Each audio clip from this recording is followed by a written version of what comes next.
আমি আজকে একাত্মতা ঘোষণা করছি এই কারণে, আমি আমার সন্তানের হত্যার বিচার চাই। আমি বিচার চাই, আমি বিচার চাই। এই বিচার আপনাদের নিশ্চিত করতেই হবে। আমার সব সন্তানের কাছে আমার অনুরোধ, আপনারা আমার সন্তানের হত্যার বিচার করুন। কারণ হাদির শেষ ইচ্ছা ছিল যদি মৃত্যু হয় তবু যেন আমার মৃত্যু বিচার হয়। আমি এই বিচার চাই।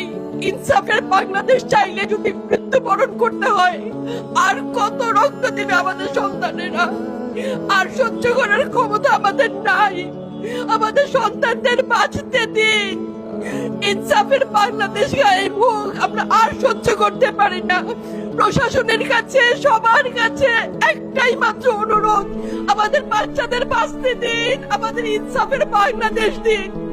কথা বলার শক্তি আমার নাই, আমার চোখ ভরে আসছে। আমি সহ্য করার শক্তি আমাদের নাই। আমাদের বাচ্চাদের বাঁচতে দিন। প্রশাসন সজাগ হবে কবে? আর কত মৃত্যু আমার বাচ্চাদের দেখতে হবে? আমি কথা বলতে পারছি না। আপনারা সবাই আমার বাচ্চা হাদির জন্য দোয়া করবেন, আমাদের বাচ্চাদের জন্য দোয়া করবেন, আর ইনসাফের বাংলাদেশ যেন কায়েম হয় সেজন্য দোয়া করবেন। আসসালামু আলাইকুম।